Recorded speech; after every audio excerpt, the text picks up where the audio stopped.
some degree changed before it left, and I just decided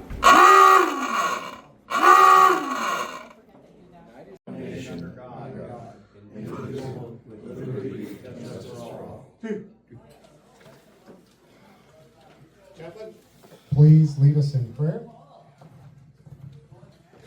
Eternal Father, we thank you for the heritage and liberty we enjoy as Americans, and for the privilege of having served in the submarine service. We ask your blessing for our shipmates who have made the supreme sacrifice in service to our nation as we gather here this evening to honor and remember them.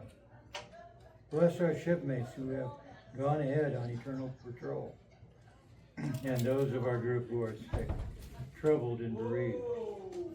And bless and protect our shipmates on active duty as they serve in the first line of defense of our nation. We have humbly asked this in your name. Amen. Amen.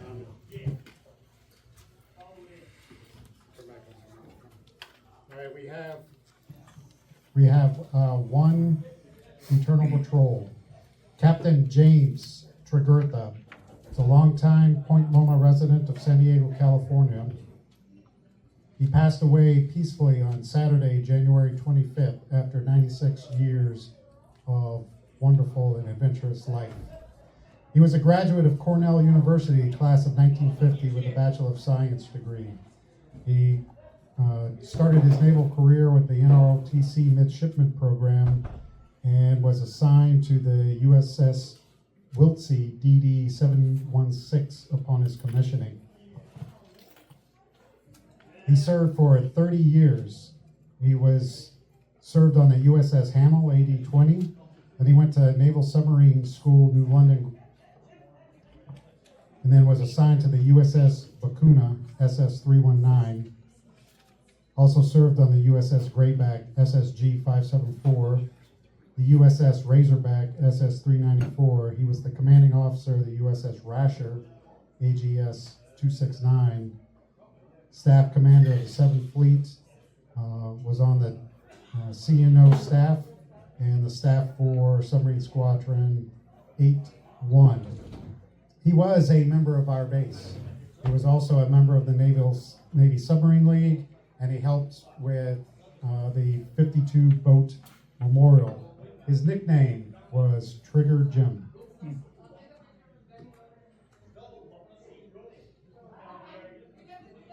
The following boats were lost during the month of February. Bell ringer, please strike a toll for the following boats. USS Barbell, SS-316, lost on February 4th, 1945, with a loss of 81 officers and men on her 4th War Patrol. Based on Japanese records, she was bombed near the southern entrance to the Palawan Passage. The day before, she reported she survived 3 depth charge attacks. USS Shark 1, SS-174, lost on February 11th, 1942, with a loss of 59 officers and men on her 1st War Patrol. Shark was the first U.S. submarine sunk by enemy surface craft in the Pacific. She was most likely sunk by depth charges.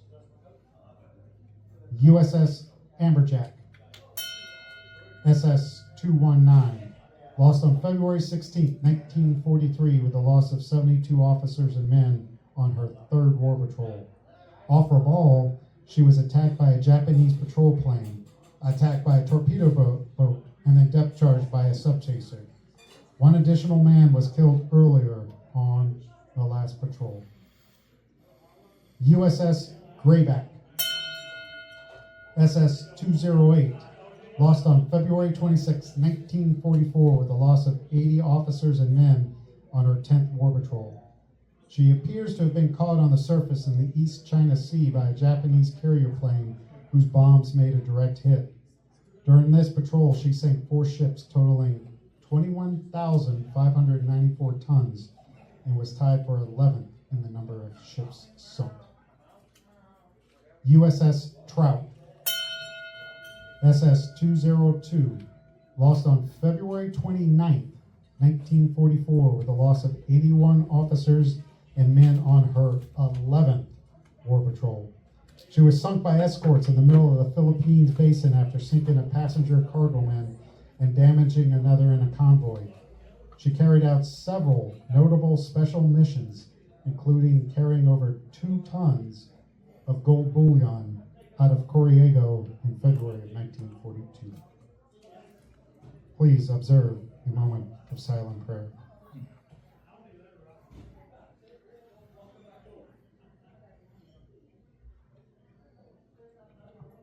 Amen.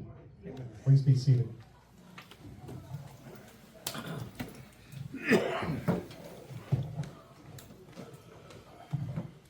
Junior Vice. Oh, well, Ray's here, but Junior Vice, do we have any past officers, new members, or guests present this evening? We have Captain Mathewitz, former president of the Navy Submarine League. And I think that's all we have tonight. Oh, we got a friend here. Fred Fomby. Oh, and Honorable Frederick Fomby. Oh. Didn't recognize you with that beard. I know. He looks real distinguished. I like the look. Apologies You for look rugged. sneaking in late here. Well, you run the show, so you can't be late. Oh. Base Secretary, how many members are present? 16. 16. Mr. Treasurer, may we have your report?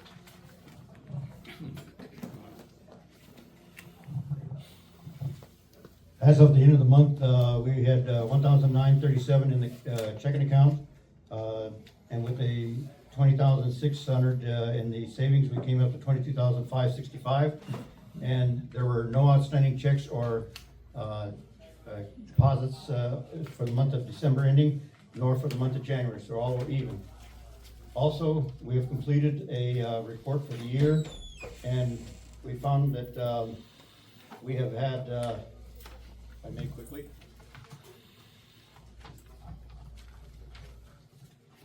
For the year, we're reporting to national that we had 5,500 plus in income and 8,606 in expenditures for the year. All has been balanced, and totals have been reported to the base commander and the rest of the base team. Any questions? Okay, thank you. All right, the minutes of the January meeting were sent via MailChimp, and copies are on the tables. After reviewing the minutes, are there any additions, deletions, or corrections that need to be made to the minutes? All right, the minutes will stand as sent. Chaplain, may we have your report? Chaplain. Yes, I called up Mike Hyman, and he is kind of down. He's late in the evening, but anyway, he's receiving calls and gets around more in daylight. Driving is the issue. Lives out in Point Loma. Yeah, so if you're out in Point Loma, try looking up Mike Hyman. Yeah. I encourage you to get with Ed, get his number, just check up on Mike. Yeah. Tell him he's loved. He likes the phone calls. Maybe I should have had my mic on. Parade committee. Next parade is Linda Vista, Saturday, 26th April. The parade is at 11 o'clock. The float staging is at 9 o'clock. I just got back to their, they've accepted our registration. They'll be sending out our numbers here very soon. As soon as I get where we're gonna line up, I'll send it out at MailChimp. Membership committee. We have 172 members, with 3 members still needing to pay their dues. And just for clarification, the one subtraction from last month, who was it? Was that Jim? The person that passed away. Okay, just making sure that from Tom Jones. Scholarship committee. Okay, April's right around the corner, so I have not received anything yet. Hopefully, we have a couple. We're gonna do 2 only this year.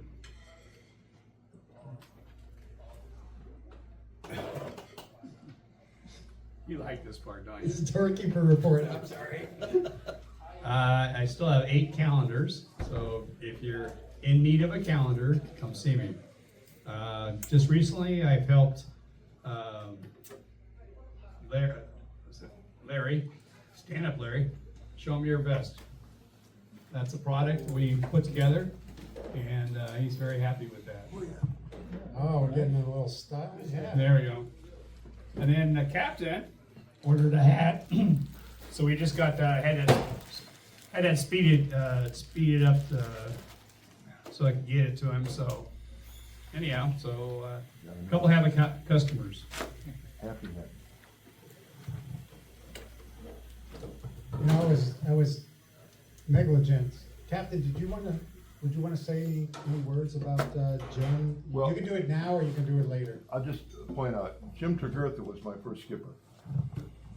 Yeah, and Jim Tregurtha was my first commanding officer when I was a fresh caught young ensign.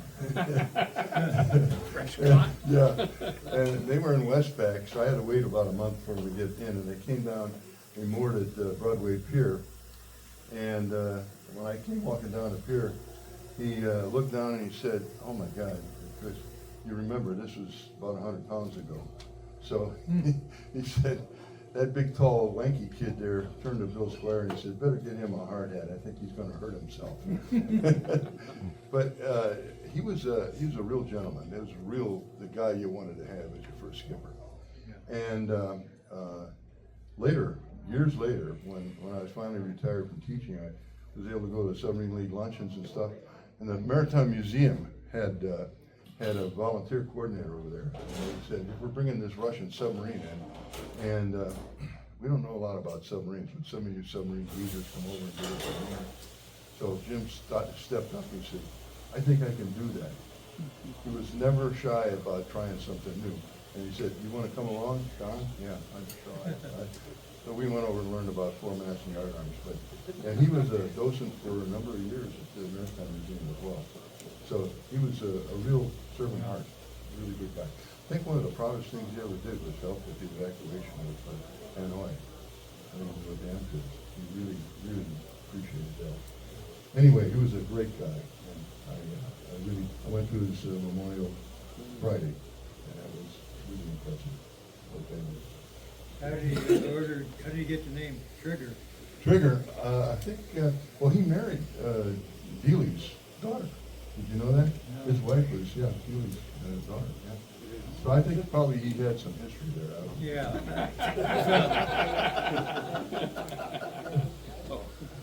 Thank you for sharing, Don. Thank you very much. Thank you. All right, moving on with the committee reports. 52 Boat Memorial. Our next all flags is going to be on April the 11th. Going to deploy at 7:30, retrieve at 1600. Jack is going to be head honchoing it because I will be on a plane to New Orleans. So we need, please come out and support to put up the flags at 7:30. Jack's going to be picking up the flags at 7 o'clock to get over there. And then we will retrieve them at 1600. Float committee, we will be pulling the float out of the mothballs for the Linda Vista Parade. We'll sweep it off and then we'll take stock of her and see what modifications, additions, or improvements we want to make in May before the Tierra Santa Parade. So more to come on the float committee, or on the float. Neil is not here tonight, so we will not hear on the Boy Scouts. Last month we had a presentation on the USS Argonaut. This month we're going to have a presentation on the USS Trout that's to be given by Mr. Doug.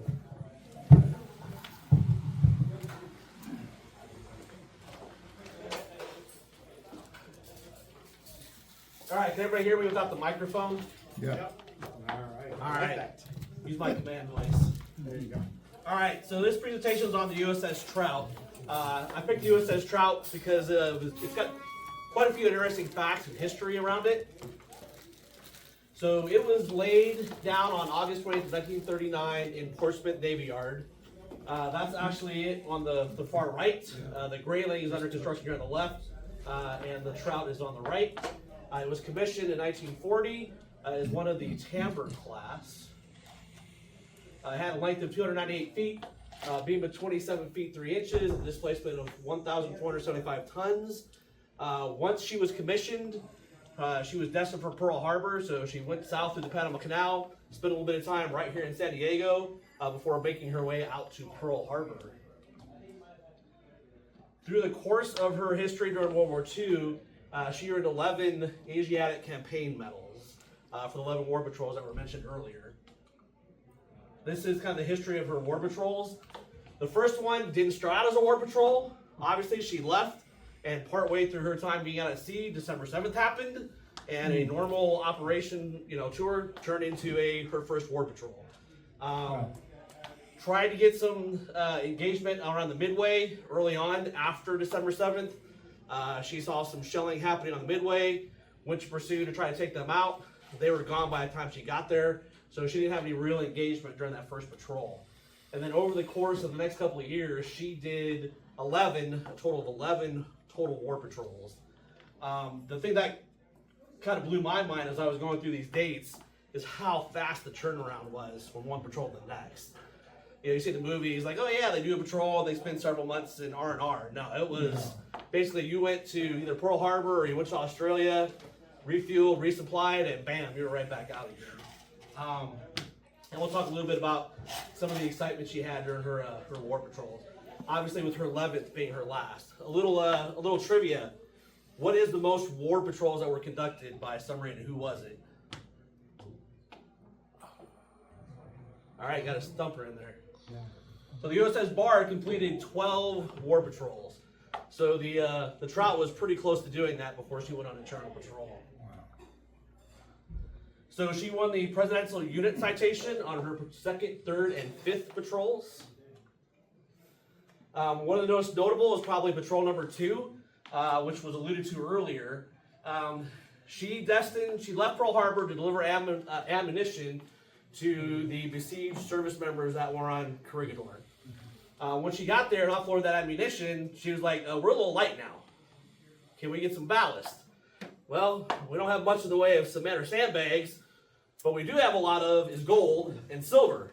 So they took that on board as the ballast. So 20 tons of silver, gold, and securities. Now the crazy part is this happened in January. You would think with all that valuable ballast on board, you would be destined to go back to the safe area. No. She continued with her war patrol, was actually involved with engagements with all this stuff on board, which just kind of blew me away. She eventually returned to Pearl Harbor, and you can see here is the crew on top of the deck unloading the gold bars and other assorted valuables that she had on board. For that action, the CO got the Distinguished Service Cross, and the rest of the crew got the Silver Star, which was awarded them by an Army general on her deck in Pearl Harbor, Hawaii. And this is the picture that appeared in the Honolulu Star Bulletin commemorating that occasion. Wow. Her 3rd patrol, where she also went a puck, she patrolled Japanese waters, so she was deep in enemy territory. You can see kind of on the right here is her after patrol report. With her engagement, she sank 5 boats totaling 31,000 tons and damaged another freighter for another 15,000 tons. So she did some damage during that patrol. And Comps and Pack even in their forwarding of her patrol report said this patrol is the most successful one conducted by a submarine of this force to date, which is probably why she got the puck out of that one. She didn't get a puck for this one, but she was in the area of Midway during the Battle of Midway. She was part of a 12 submarine contingent that was assigned to patrol the inevitable, what everyone saw as the inevitable attack on Midway by the Japanese. Why she didn't see any direct engagement or didn't see anybody, she did rescue or capture 2 Japanese POWs. This is her pulling into Pearl Harbor to offload those POWs. So the picture on the left is actually one of the POWs being removed.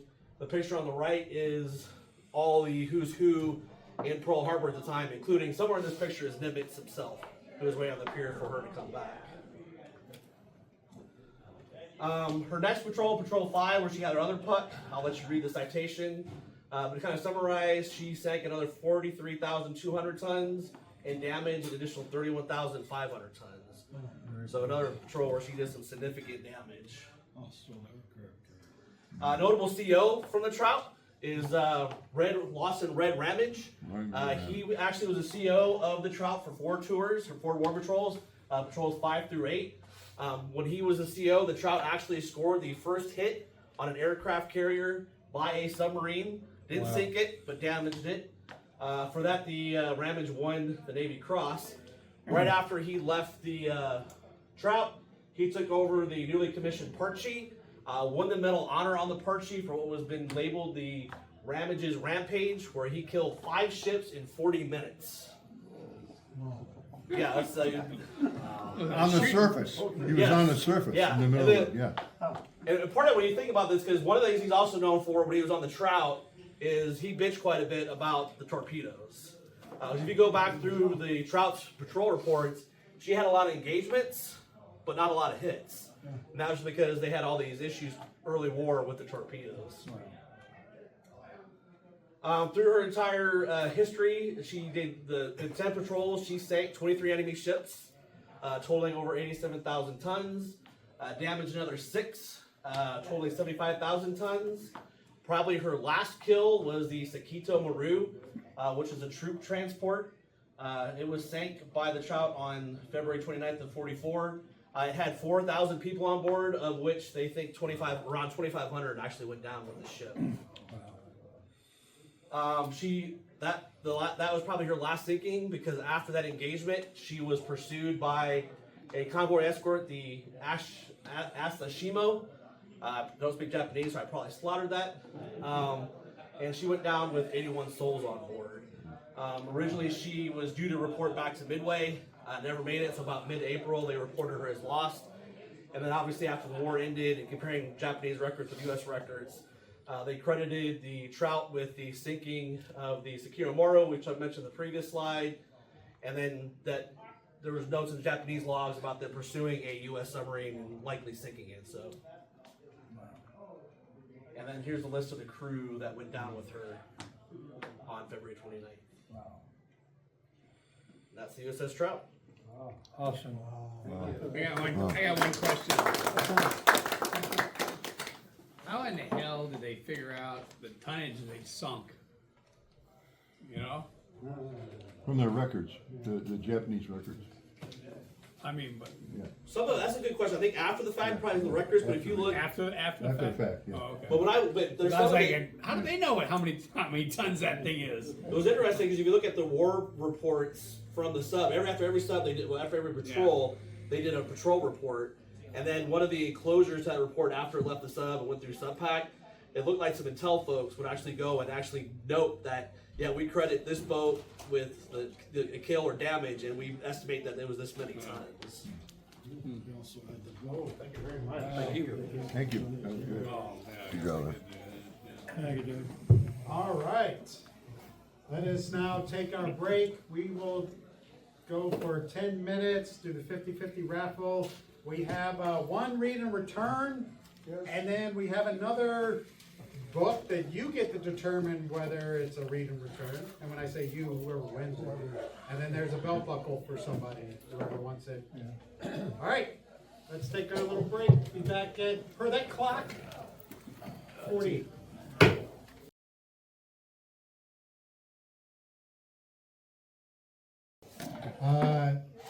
If anyone wants to do a presentation in March, see me after the meeting. No peer pressure or anything. It could be on a lost submarine, could be on, like, maybe we need to do something on Red Rampage. Ramage. That guy that I would like to know more about him.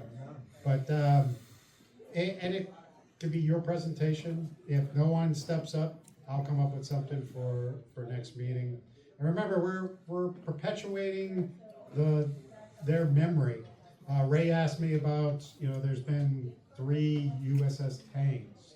And if you think about it, is when they name a submarine or another ship after one that came before it, that's a way of perpetuating the memory. Okay. So keep that in mind as we do these presentations. So if you want to do March, just come see me.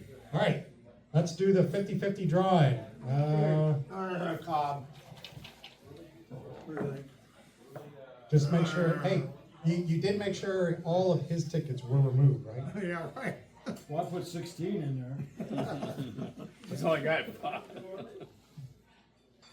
Let's see, how many you want to bring out?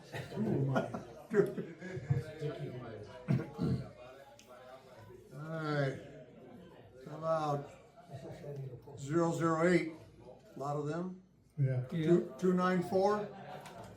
Oh, you gotta be kidding me. Yeah, 294, see what you did?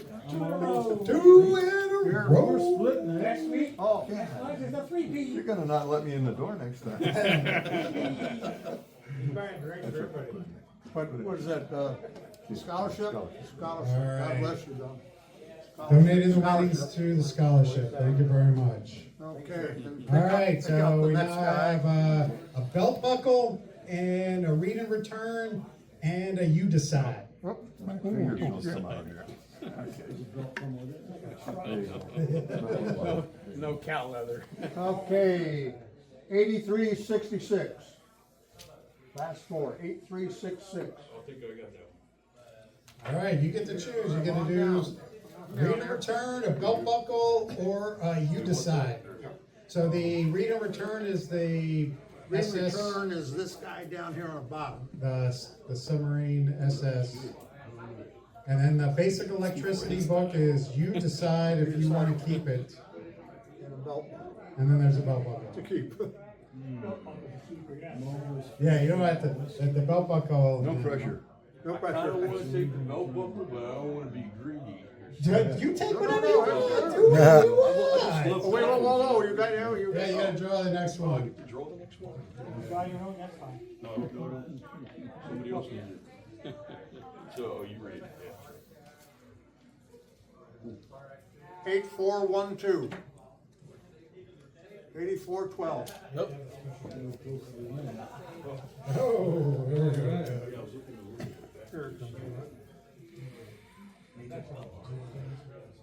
And this is a return, this guy. The other one is, This is your choice. I mean, if you take it home, you can keep it, or you can return it, whatever you want to do with it.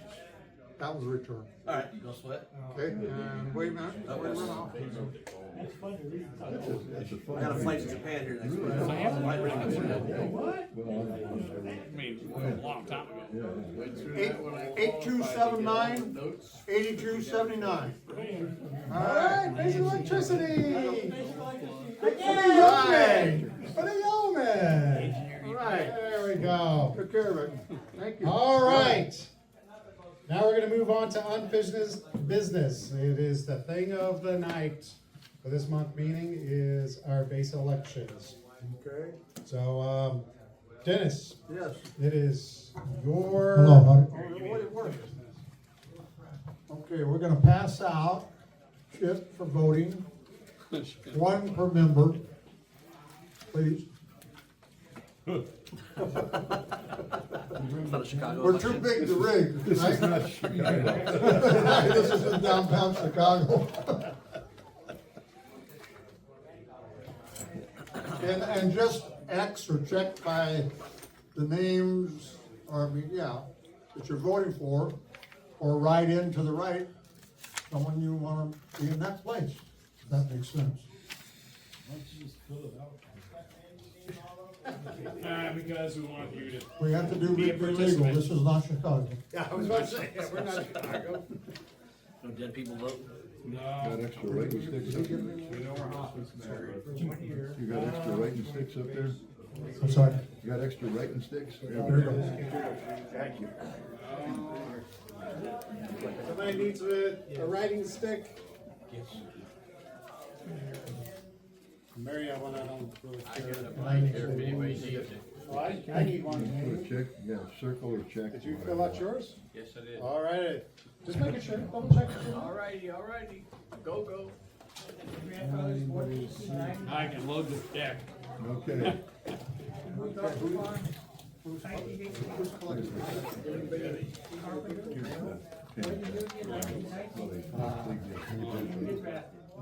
Got it, thank you.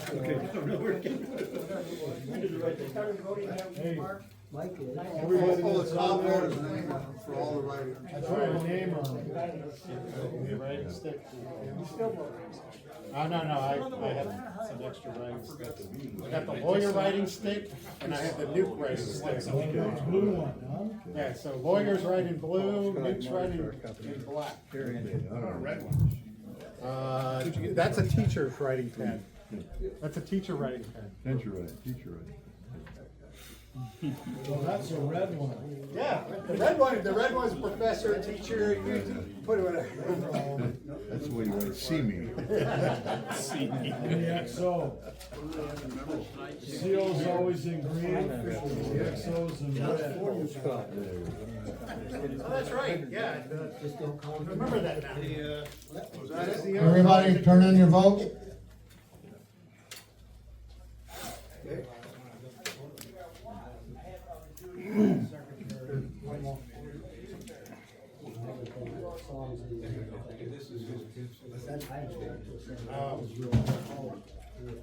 The nuke writing It's a stick. formality. Oh, this is the very, yeah. Gotta do Hire things math legal. again. Count 'em up. Got extra toes on here, we need 'em. No absentee votes. No absentees, they're all in. Yep.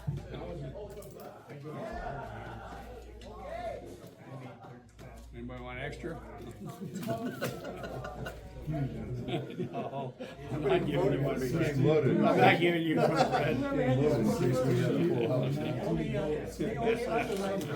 I'm not giving you one. Well, you can look, so if everybody, so if you look at all, so no, I understand that, but I thought maybe I need Oh, to you be know your numbered. tally. Yeah, we can keep it tally.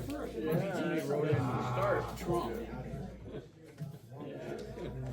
So while Dennis is tabulating the votes, we're gonna move on to new business, because we would like to finish at a decent time, right? So, I put on the tables a proposed 2025 budget. I will say that I rushed this, so there will be some corrections to it. For membership dues, it appears that the number 320 might be a little bit low. We've been taking in $465 in dues. Additionally, we're gonna start estimating the interest, which is gonna be around $200. That number, as we deplete our bank account, is gonna go down. So technically, we're estimating for the year 2025 that we're gonna take in about $3,935.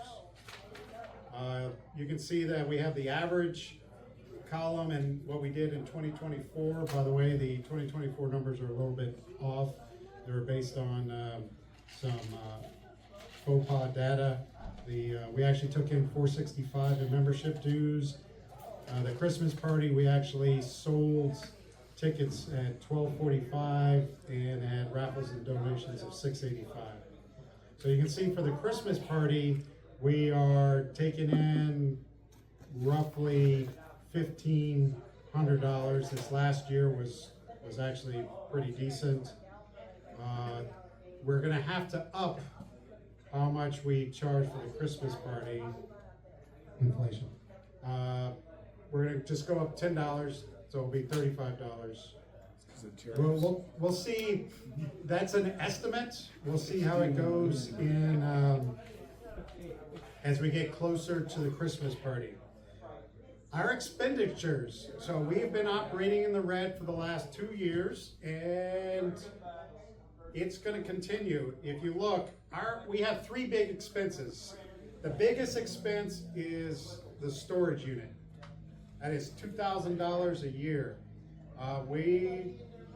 As soon as the 52 Boat Memorial meets, we're going to approach them about helping offset that, since the storage unit was really for the flags and for a convenient place. Now, in the storage unit, we have all the picnic supplies, the tables, the float supplies. So we do use it. We could get rid of the storage unit, but then the question is where do we store all that stuff? That's gonna be the thing. I will say that in the past, we did not have any expenditure for the storage unit. And the reason why is because Warren and Bob paid for it out of their own pocket. Dean said he wasn't gonna do it, and, you know, I haven't made that decision yet, so, there you go. The other big expenses is our picnic. Last year, we spent $1,100 on the picnic, and we need to budget a little bit better on that respect. So I say we need to try to get it under $750. The other is the Christmas party. Hopefully we can get, I'm gonna talk to Christine, she seems to be willing, she helped out with our last Christmas party.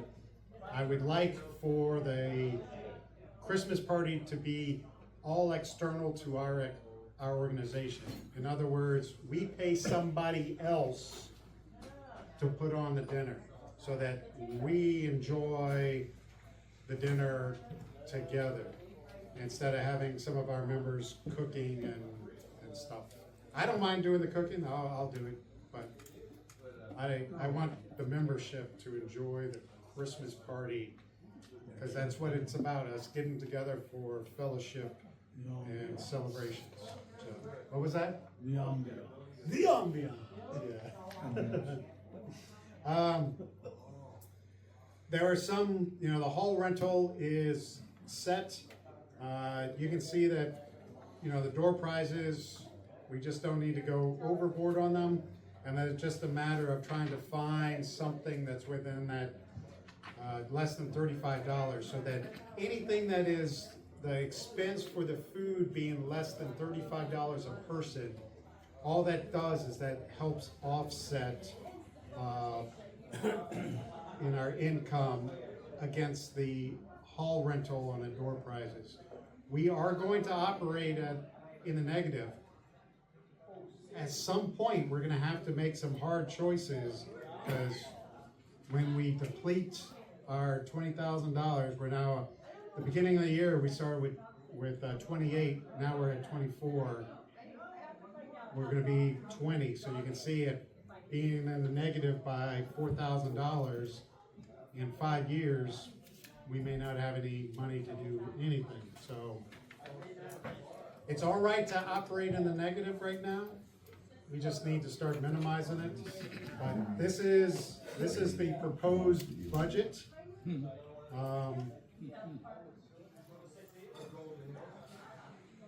I will now open the floor to any comments on the budget. I do have a question. What if we did a fundraiser? That is something that so in the past, we used to do Sunday breakfast, but that would only bring in about $1,500. And so we try to run raffles. During the monthly meetings, all we have is the 50-50. So we can look at other options of doing fundraising. So we can evaluate those recommendations. Come up with an idea for when everybody likes it. Yeah. Any other comments, questions? Jack? 6th December is the Christmas party. You wanna go for that, shoot for that date? The what? 6th of December, rather than, Correct, where it's gonna be the first week in December. The first Saturday in December. That way we do not interfere with the Army-Navy game going, even though I didn't go to the Naval Academy. All right, hearing no comments, do I have a motion to pass the budget as proposed? I make a motion, we accept the budget. So we have a motion and we have a second of the budget. Any further comments? All right, all in favor of the budget as proposed, please raise your hand. Say yes. All opposed? All right, the ayes have it. The proposed budget is passed. A copy has been given to the treasurer, so now he can keep track.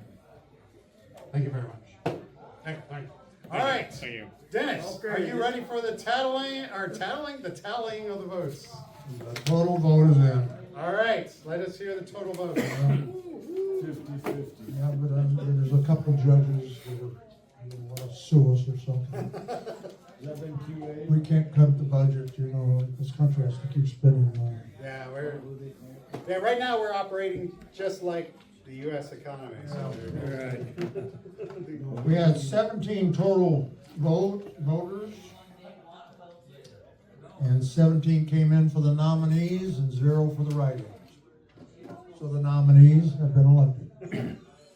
What a shock. Hoorah. All right. How can that be? Because I know I wrote Jack's name down. Somebody there sign the sheet. I wrote in Jack's name for my position. I'm surprised that 16 no on it. All right, moving on. So we're gonna start planning early for things. Our summer picnic is tentative for July 19th. I've asked Jack to put in for that with the base. I want people to start thinking about what help they are going to be willing to give for the picnic. We're gonna need somebody to buy food, somebody to cut lettuce and tomato and onions and things like that. So I want people to start thinking about what you're willing to help out with, and we will discuss in March. Any comments on that item? Any gripes on that item? All right. That'll be it for new business. The picnic will become old business or unfinished business next month. All right, time for good of the order. We'll recognize members. You get 5 minutes. All right, you'll get 1 minute. If you want to share something with the membership, just rise. You'll state your name and provide whatever you would like to share. Before that happens, the Western Region Roundup is next month, 6th through the 8th on the Queen Mary. Early bird is over, so if you are going to go, just know that you'll be paying full price for the Queen Mary. I will tell you that I am going up there on Saturday to stay the night. There's reasons for that. I bought a standard room, just a standard room on the harbor side with breakfast and parking and taxes. Was $350. So that's to give you some idea of what it would cost. Additionally, the national convention is going to be held in Orlando, 31 August to 6 September. I will be going. I will not ask the membership to pay. I will go myself. So there you go. All right. Anything else for good of the order? Anyone wants to volunteer? Gotta have something. What was that, Fred? Say that again? Do that again. That was for the good of the order, everybody. All right. There being no further business, I remind you of this promise. Let no word or deed of mine cause any injury to the person or family of any member. I hereby adjourn this meeting of the United States Submarine Veterans, San Diego base. Oh, by the way, our next meeting is, we're supposed to do next month. Yeah, it's next month. I'm just confirming the date. It's going to be on March 11th. All right.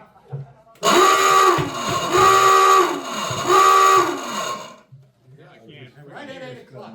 Right after 8 o'clock. Meeting. That's the key.